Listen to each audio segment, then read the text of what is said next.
André Châtelard de Saint-Bonnet, nous allons élaborer une petite recette que vous ferez facilement chez vous dimanche. L'épaule d'agneau, noir du velay bien sûr, produit du terroir.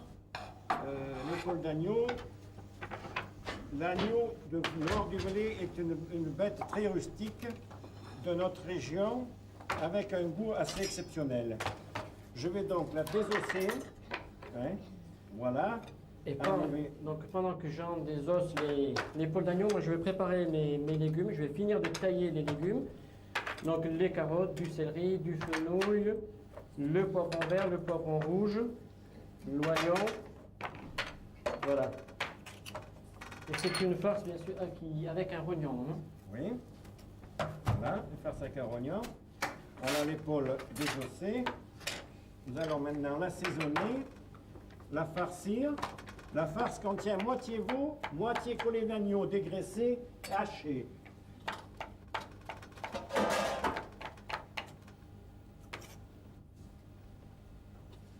Voilà. Nous ouvrons le rognon, sans oublier d'enlever le petit nerf du centre. Voilà. Après, nous allons assaisonner. Voilà, alors l'agneau noir est un produit du velay. Hein. C'est un agneau élevé naturellement à la ferme avec... c'est un agneau qui a d'abord à peu près 100 jours, hein, de 100 à 120 jours, pas plus. Et il est élevé à la ferme, sous la mer et avec les céréales produites par le fermier. Peut-être que là, on pourrait demander à M. Laitier de venir nous expliquer un petit peu sur l'élevage. La production. Voilà. Alors là, je mets ma farce au milieu, vous voyez, comme ça. Voilà. Alors le poivre, sel de céleri et fines herbes. Hein. Voilà.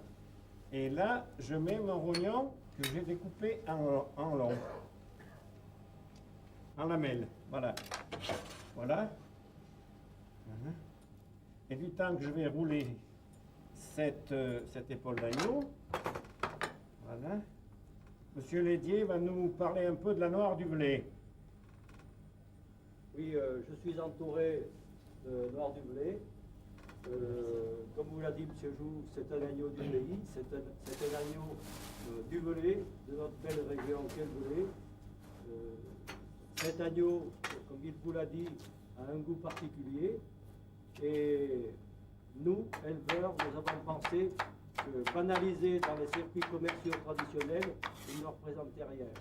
Nous avons souhaité mettre en place une marque de produit pour assurer aux consommateurs que l'agneau que nous produisions et qui lui a été présenté dans les boucheries était bel et bien celui que nous fabriquions. Et nous avons mis en place ce logo pour que les bouchers puissent assurer dans la filière commerciale la certitude que cet agneau était bien celui que nous produisions. Il a des qualités, c'est sûr, et puis l'animal noir du velay a des qualités. Cette photo illustre bien la fierté de cet animal et aussi sa rusticité, puisqu'à côté de lui, il y a un rocher. Le rocher, ça ne se mange pas, donc il peut manger n'importe où et il peut s'adapter à n'importe quelle situation. Voilà. Alors André Chalender va faire rôtir voilà, l'agneau. Voilà. Je mets un peu de Saint-Loup dans la poêle.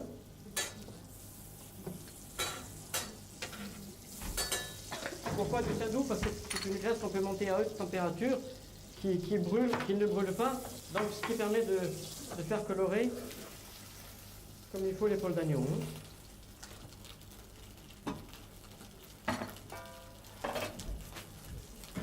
Pourquoi je lui donne une coloration? Tout simplement pour que le sang reste bien à l'intérieur. Parce que c'est une épaule qui va être cuite dans un bouillon, dans un bouillon avec beaucoup de légumes, bien entendu. Elle va immerger, donc il est préférable de bien saisir tout le tour.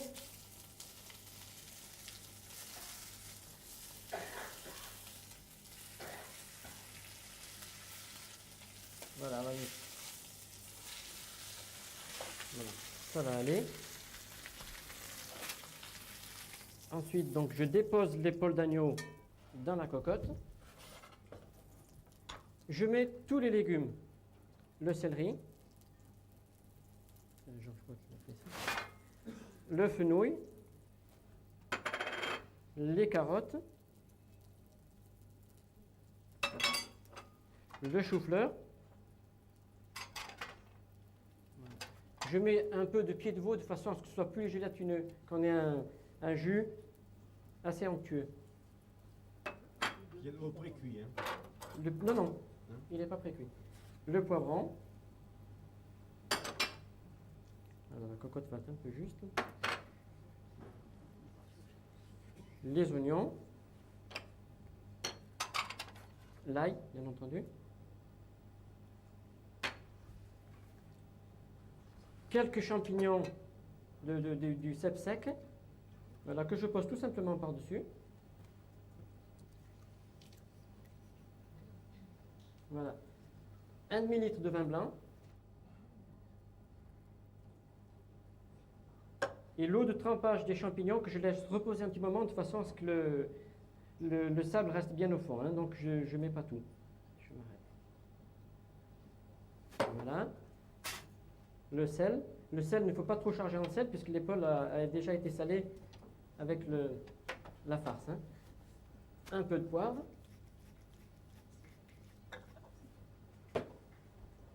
Je couvre la cocotte. 1h30 au four.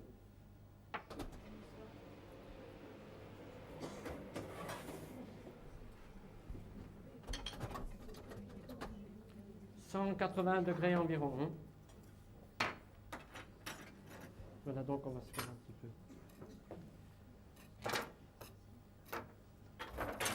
Vous n'avez pas besoin des couteaux. Voilà. Donc le temps passe vite. 1h30 après, on ressort la cocotte.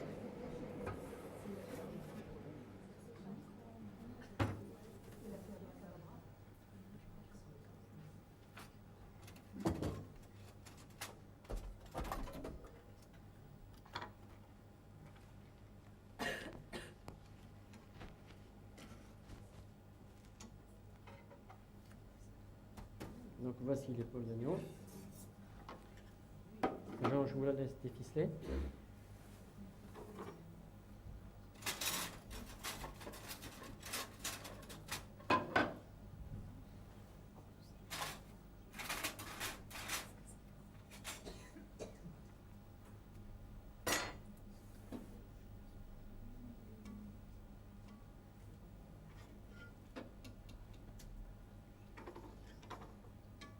Alors c'est un plat qui est très rustique, qui ne demande pas énormément de travail, mis à part couper les légumes.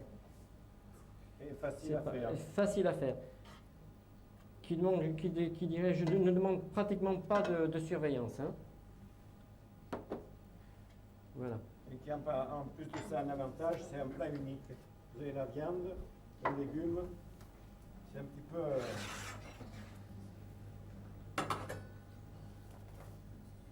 problème avec la ficelle.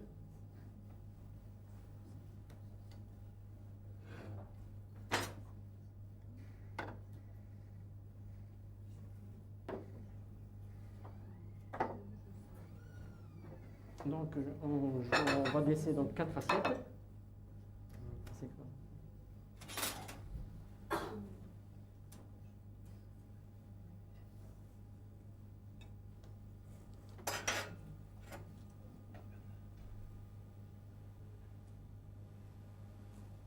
Donc, sur les assiettes, on dispose une tranche d'agneau.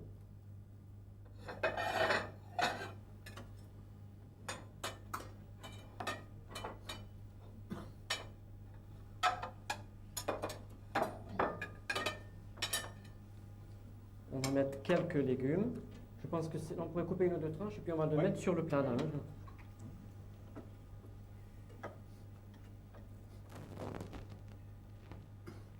C'est très cuit, hein. Ça se mange très cuit, ça. C'est-à-dire que c'est compoté à la limite. Voilà.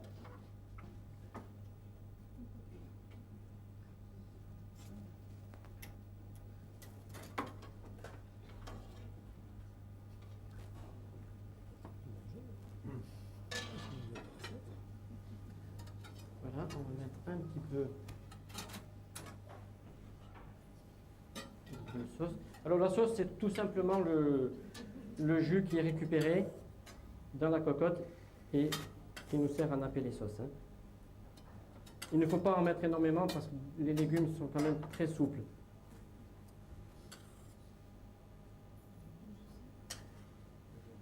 Voilà, je les ai mis. Donc on peut faire un petit décor avec des feuilles de céleri frit, tout simplement passer à l'huile. On pose sur la tranche. On va peut-être faire sortir, c'est le premier. Voilà, un petit peu de pimprenelle si on en a sous la main. André La Chapelain, ciboulette. un artiste en la matière.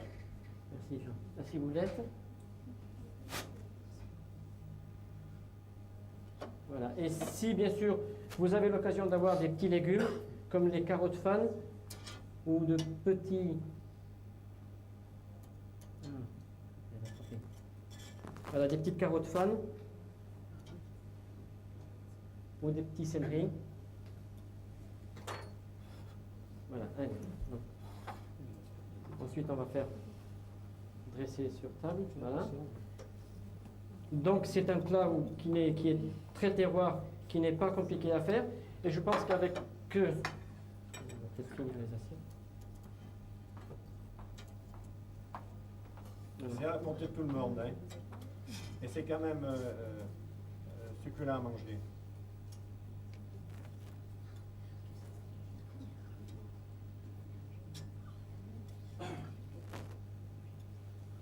Voilà, c'est bon.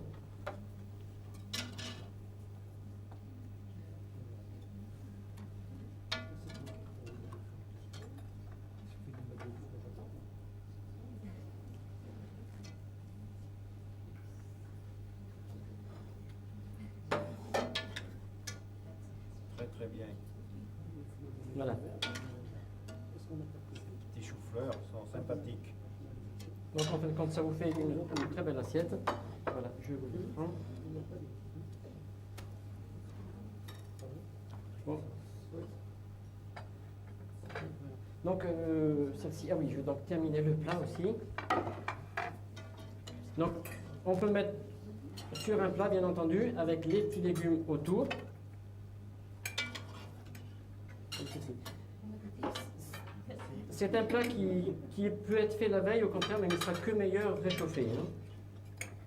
Déguster, vous direz le résultat.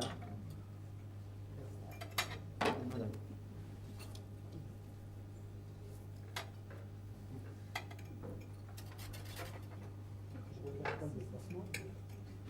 Voilà. Je pense que notre sommelier Claudine va s'occuper du vin. Que pensez ces messieurs, dames? Vous appréciez? Oui. Et donc, avec cette épaule d'agneau, je pense que Claudine va nous proposer une petite côte d'Auvergne. Voilà. Alors, je vous ai proposé une côte d'Auvergne, appellation Madargue, en cuvée vieille ligne. Tout simplement. À qui je fais goûter? Madame, monsieur? Monsieur. Mais on peut l'accompagner sûrement. C'est un vin d'Auvergne, cépage gamay, en cuvée vieille vigne, tout simplement parce que la cuvée vieille vigne va donner toute la richesse et l'ampleur et les arômes qu'on va avoir grâce à l'agneau. L'agneau est très parfumé. Comme c'est l'agneau noir du velay, c'est une viande très fine. Donc il ne faut pas un vin trop corsé. Voilà. Avec peu d'acidité également. Mais on pourrait l'accompagner avec autre chose. Ah oui, avec toutes les Un viandes. gros ermitage, Également, mais il faut un un gros bourgueil, ermitage. un bourgueil. Le bourgueil, là celui-ci a assez de tanin aussi. C'est très prononcé. Mais très fin. C'est juste, merci. Je peux vous servir? Oui, oui, merci. Très bien.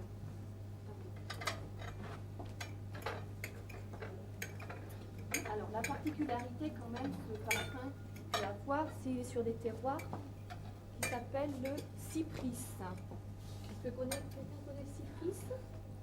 Non, Le c'est pas- cypris. c'est pas jaune. C'est pas un cypris, c'est un sol. Hein? Un sol. Le sol, là où pousse le cépage gamay. Les côtes d'Auvergne sont faites uniquement avec le cépage gamay, accompagné parfois de pinot noir. Et celui-ci uniquement 100%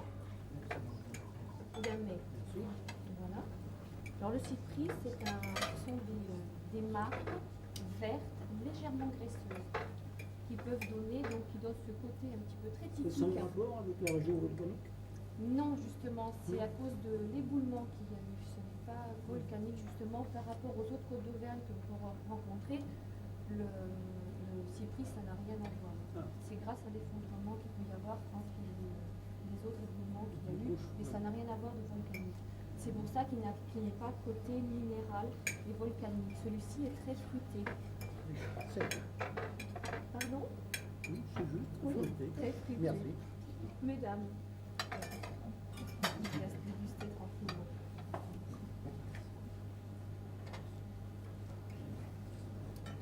Alors c'est un vin qui est très équilibré grâce aux vieilles vignes aussi. Hein. Grâce aux vieilles vignes. Parce que anciennes, je veux dire, en Les âge. vieilles vignes, oui, celles-ci ont été plantées en 1903 de chez M. Boulin. Hein. Donc ça date quand même, on peut les appeler des vieilles vignes, même si une vigne, appellation vieille vigne autour de 50 ans. Les vieilles vignes, ça apporte toute la richesse, peu d'acidité. Une jeune vigne apporte toujours la côté vivacité. C'est beaucoup plus acide. Par contre, une vieille vigne, lui, apporte la rondeur et l'ampleur et également la charpente nécessaire. Donc je pense qu'avec l'agneau et les petits légumes, parce qu'il y a un côté très épicé aussi dans les plats avec les poivrons, qui passe très bien. Parce que le gamay, en général, c'est un vin qui est très fruité. Ça fait un bel ensemble. N'est-ce pas? Ça a été mijoté par notre ami André Chalendar. Voilà. On peut se rendre compte que la viande reste quand même très souple. Hein. Voilà. C'est pas sèche, C'est très c'est tendre. C'est pour ça qu'il est nécessaire de ne pas prendre un vin trop typé. C'est-à-dire quand on dit trop typé, trop charpenté, les tanins trop forts en bouche, ça n'irait pas. Ça couvrirait le côté du goût de la viande. Ça gâcherait un peu le repas. Il faut toujours une harmonie entre le vin et le plat. Il ne faut pas que le plat soit trop fort et le vin trop faible, et vice-versa. Pour vous faire une jolie petite harmonie au niveau des papilles. Voilà. Et les petits légumes d'André Châtelard sont extraordinaires. Et ça demande beaucoup de patience. Et la farce, c'est un collet d'agneau bien dégraissé et avec la moitié de veau pour éponger un petit peu l'excédent de gras de l'agneau. Et aromatisé bien sûr avec du sel céleri et puis du poivre et des épices. Un plat typiquement Voilà. auvergnat, puisque nous avons l'agneau Voilà. noir du lait, plus un côte d'Auvergne. Il existe. On a montré Tout à l'heure, vous avez fait revenir le rôle d'agneau. Des Dans polvets. une première cuisson, là, sur Du Saint-Doux. Saint. Du Saint-Doux, de la classe de force. Du Saint-Doux, voilà. Voilà. Ce qui- Pour nous faire une couverture. Pour le faire une couverture de façon à ce qu'il reste